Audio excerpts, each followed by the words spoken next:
বাইতুল মুকাদ্দাস ও তার আশেপাশের এলাকা সম্পর্কে রাসূল সাল্লাল্লাহু আলাইহি ইসলামের বেশ কিছু ভবিষ্যৎবাণী আছে।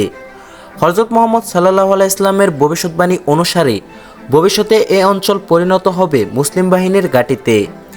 অতীতে এটি ছিল নবী রাসূলদের পবিত্র ভূমি।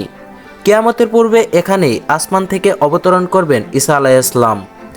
দাজ্জালের অবসান ঘটবে এ ভূখণ্ডে এবং এখানেই ঘটবে কিয়ামতের নিষ্পত্তিমূলক মহাসংঘর্ষ। ফিলিস্তিন নিয়ে হযরত মুহাম্মদ সাল্লাল্লাহু আলাইহি ইসলাম 7টি ভবিষ্যৎবাণী করে গেছেন। চলেন জেনে আসি সেই ভবিষ্যৎবাণীগুলো। সত্যবাদী দলের অবস্থানস্থল।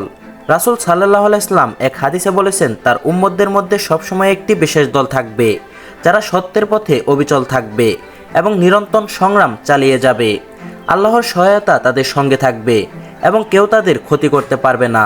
কিয়ামত পর্যন্ত তারা বিজয়ের অবস্থানে থাকবে। মুসলমানদের দ্বিতীয় হিজরত ভূমি। সাধারণভাবে হিজরত বলতে বোঝায় রাসূল সাল্লাল্লাহু আলাইহি ইসলাম ও সাহাবাদের মক্কা থেকে মদিনায় গমন। তবে এক হাদিসে ভবিষ্যতের এক বিশেষ হিজরতের কথা বলা হয়েছে, যা সংগঠিত হবে শ্যাম অঞ্চলে। মুসলমানদের সেনা ছাউনি। একসময় শাম অঞ্চলে মুসলমানদের আশ্রয়স্থল হয়ে উঠবে এবং দামেস্ক শহরে পার্শ্ববর্তী গোতা নগরী তাদের সেনা ছাউনি হবে। হযরত আবু দারদা রাদিয়াল্লাহু হতে বর্ণিত, রাসূল সাল্লাল্লাহু আলাইহি ইসলাম বলেছেন, মুহাজ্জতের সময় মুসলমানদের আশ্রয় হবে গোতা শহরে, যা দামেস্কের কাছে অবস্থিত। এটি শামের অন্যতম উৎকৃষ্ট শহর। ইহুদিদের সাথে মুসলিমদের যুদ্ধ। একটি হাদিসে আবু হুরায়রা রাদিয়াল্লাহু বলেছেন, রাসূল সাল্লাল্লাহু আলাইহি ইসলাম বলেছেন, কিয়ামত সংঘটিত হবে না যতক্ষণ না মুসলমানরা ইহুদি সম্প্রদায়ের বিরুদ্ধে যুদ্ধ করবে। মুসলমানরা তাদের হত্যা করবে এবং তখন তারা পাথর বা গাছের আড়ালে আত্মগোপন করবে। তখন পাথর বা গাছ বলবে, হে মুসলিম, হে আল্লাহর বান্দা, এখানে ইহুদি রয়েছে, আসো তাকে হত্যা করো।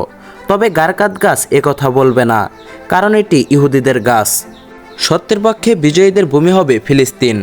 বাইতুল মুকাদ্দাস বা ফিলিস্তিনকে মহানবী সাল্লাল্লাহু আলাইহি ইসলাম একদিন বিজয়ীদের ভূমি হিসাবে উল্লেখ করেছেন, যা ইহুদিদের নির্যাতন ও হত্যাযজ্ঞের অবসান ঘটাবে। মুসলমানদের একটি দল তাদের বিরুদ্ধে সংগ্রাম করবে এবং বিজয়ী হবে। ঈসা আলাইহিস সালামের অবতরণস্থল ও দাজ্জালের মৃত্যুস্থান।